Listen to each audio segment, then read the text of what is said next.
Welcome, curious minds, to the deep dive. Today, we're plunging into, well, just an extraordinary story. Imagine someone dedicating their life to learning, so much so that even at 104 years old, she was still an active student. We're talking about Grandma Jar, a true centenarian, and her life unfolds some really profound lessons on karma, longevity, and, the incredible arc of human experience. Right, and our mission today really is to dig into that, to extract these powerful nuggets of wisdom from her family's journey. We'll explore the workings of the law of karma, seeing how actions ripple, through lives across generations. It's quite the case study. Absolutely. Grandma Jar is central here. At 104, she was known as the oldest kindergarten student. Now, that's a term for a spiritual learning program, not actual kindergarten. And while someone else, great-grandma Em at 105, hold that title now, our focus today is all Grandma Jar and her family's stories. Okay, so let's start at the beginning. Her early life. She and her parents were Vietnamese immigrants, and getting to Thailand, it wasn't easy. They walked for 3 whole days through Laos. Just imagine that hardship. Yeah, it's hard to fathom. And arriving with nothing, they had to rely on others. Our sources say Grandma Jar, or she took on the incredibly difficult task of hunting, killing animals, not for sport, obviously, but purely for survival, trading them for rice. You see how that early struggle must have forged her character. Definitely. And despite those immense challenges, those difficult choices she had to make, she was incredibly diligent. She persevered. She didn't just survive. She really built a better life. Yeah. Pure hard work and resilience. Exactly. And that perseverance, it led to a stable life, sure. But I think more importantly, her wisdom was passed down. She taught her kids core values like don't cheat the scales. Such a simple, powerful instruction. She said, if you cheat, yes, the money benefits the whole family, but you alone bear the sin. That's deep personal accountability right there. Wow. And she also taught, do good, get good. Classic principle. But she lived it, and she pushed back against that cynical idea, the drunkard saying, she called it, that do bad, get good is everywhere. She knew better. Mm-hmm. It really shows the foundational values she instilled. It wasn't just talk either. She used these vivid analogies, like comparing greedy people to cows and buffaloes sticking their mouths out first to eat, warning that if humans act like that, they get hit. It emphasized achievement, diligence, substance over just empty talk or greed. Okay, so let's look at another family dynamic. Her husband, the children's father. After more than 20 years in Thailand, he started yearning for Vietnam. So he went back for a visit and just never returned. Yeah, and that decision, seemingly just a personal choice, it has this profound karmic echo. Our sources link his fate, his rebirth, directly to that departure and his accumulated karma. It's a stark reminder, isn't it? It really is. And in complete contrast, you have Grandma Jar herself. So charitable, never refused an invitation to make merit, woke up early every day to prepare food for the monks. If she was sick, the monks would even come to her house. Her kids saw this devotion. That level of dedication. And the family's spiritual path, it eventually led them to Wat Phra Dhammakaya, this major temple. How did that happen? It was through her eldest daughter, actually. She married the brother of a venerable monk, a Kalyanamit, a good spiritual friend. And this monk became a guide for both families. Right, a pivotal connection. And this allowed Grandma Jar to accumulate really significant merit, especially later in life. She contributed to building parts of the temple complex, pillars, foundation piles for the stupa, 36 Buddha statues even. And for her own statues, she insisted on paying herself. She understood deeply that merit has no market price. The value is in the act itself. So all this merit-making. Yeah. But as she got older, her health declined. She couldn't go to the temple anymore. But then this online Dhamma school, the kindergarten, started up. And at 104, she became its oldest student. And get this, she operated the satellite dish herself to tune in. Right. Imagine that independence, that drive to keep learning. Incredible spirit. Then at 104, she had this one big wish, to offer her donations to the abbot in person. She waited, hoped. And finally, January 19, 2005, her wish came true. Yeah, and the sources describe this moment. The sheer power of her spiritual joy, this piti, this rapture, just surged through her. Fueled by that joy, that merit, she actually got up from her wheelchair, walked to the abbot, supported by her kids. It wasn't just physical. It was this potent demonstration of inner strength from her devotion. Amazing. Oh. But then, just 3 months later, a sudden turn.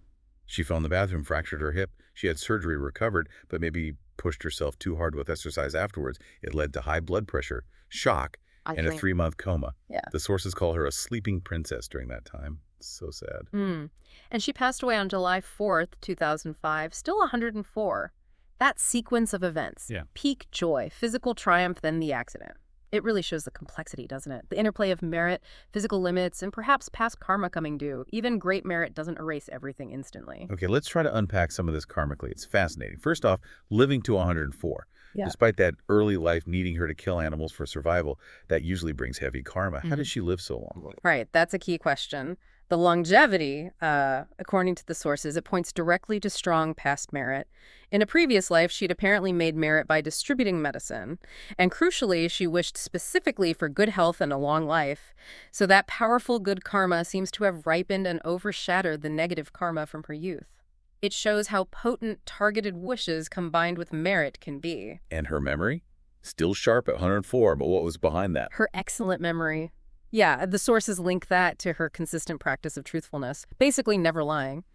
That, combined with merit related to healthcare, again, seems to have cultivated mental clarity right into old age. Makes sense. So after she passed, where did she go? At the moment of death, she was able to focus her mind on all the good she'd done. That's crucial. And because of that, our sources explain, she was reborn as a celestial goddess. In the Davadungza realm, phase 2, apparently, enjoying a golden celestial palace, all the treasures there. The message back is she's very happy, no worries, just wants more merit dedicated to her. A happy ending for her. But what about being born an immigrant, having to walk across borders? Why did that happen? That karmic thread.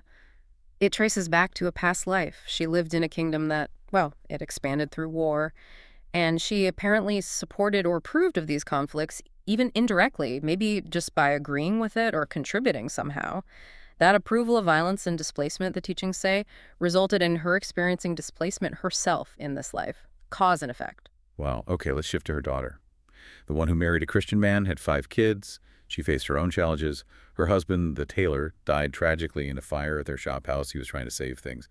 Died from smoke inhalation. Awful. It's heartbreaking.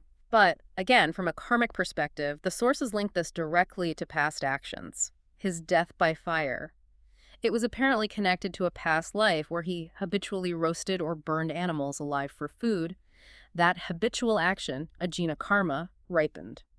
Now, initially he was reborn in a lower state, a Brahma realm, but the merit transferred by his family. It helped him ascend later to become an Akasateva, a higher celestial being with a golden palace. It really shows the power of that transferred merit. That's incredible. So after his death, the daughter struggled, raising 5 kids alone.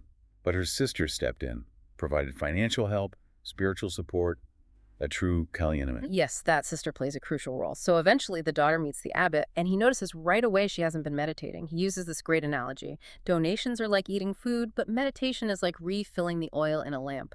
He told her spiritual fuel was low, needed meditation. That's a powerful image. Did she listen? She hesitated at first, felt she didn't know how properly. But she started, used tapes for chanting and guidance. And soon after, things changed dramatically. All 5 sons ordained. Then they got higher education, successful careers. Wow. She totally attributed that turnaround to her meditating again and the merit from her son's ordinations. Amazing success. But then, Yeah. why did she lose it all later? Well, after that period of success, she stopped meditating, stopped to go into the temple, fell back into gambling cards, football betting, other vices. And within just 2 years, poof, lost everything.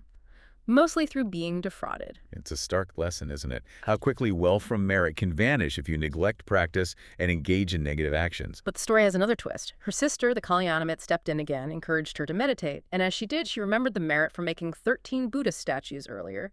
And like magic, within 2 years, wealth flowed back from everywhere. That was her big realization, right? That do bad, get good is nonsense, a path to ruin. Only doing good brings lasting success. Exactly. Her ups and downs, they show a clear pattern. Initial success, from easy donations in a past life, but losing it, tied to bad company and vices in this life. The solution she finally learned is key. Cut ties with negative influences, ditch the vices, and surround yourself with wise, spiritual friends. That protects everything material and spiritual wealth. Let's look quickly at some other family members. Her eldest brother, also a tailor, died in a truck accident. He was traveling with his father-in-law, who was a pig merchant. Yes, and his death, again, karmically linked. Past life raising and selling animals. That livelihood often carries consequences related to taking life. He was reborn as a lower-level Fumateva, a kind of earthbound deity. A difficult existence, apparently. Then her fifth brother, a tour guide, robbed and shot dead. So tragic. The sister started donating for a Buddhist statue in his name, just paid a small amount initially. Then he appeared in a dream, head and shoulders on a celestial chariot, saying he was happy in heaven. So the family rushed to finish the donation. Right. Now, the sources are careful here. The dream itself, likely a mental defilement, not a literal snapshot of his rebirth. Our minds play tricks, especially in grief. However, the merit from completing the statue did help him significantly. He was reborn as a celestial god, albeit in a lower heaven, Chatumaharajika. It was due to his own past good deeds, plus that crucial transferred merit. The lesson: act on good intentions now, don't delay merit-making. Okay, one more. The youngest nephew died of AIDS at 27, appeared in a dream submerged in foul water, just his face visible, complaining no one invited him to make merit, unlike his aunt, the sister, who had a beautiful palace.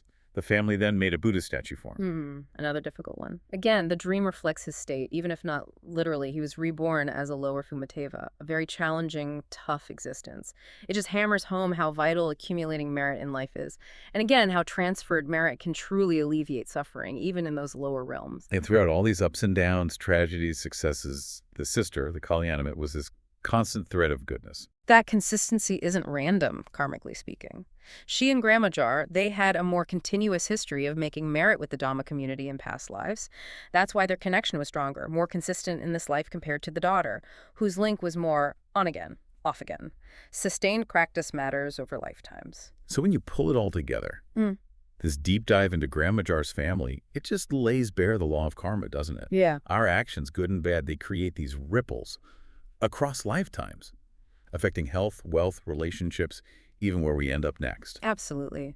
These stories really underscore the power of making merit, of truthfulness, avoiding vice, seeking good company. It reminds you that even small acts can echo profoundly, and acting on good intentions quickly is vital because life can change on a dime. We journey through lives shaped by, well, sheer hard work, deep faith, shocking tragedies, and that constant pull of karma.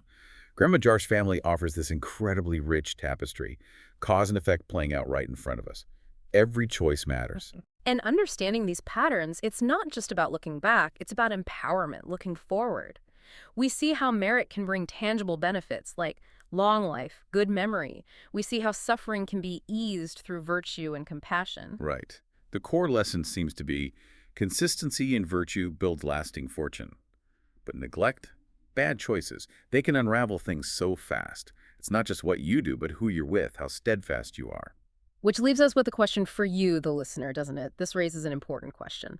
What hidden karmic threads might be weaving through your life, and how might understanding them change your path forward? How might grasping the long reach of every action empower you to navigate your own journey with, perhaps, greater intention and wisdom?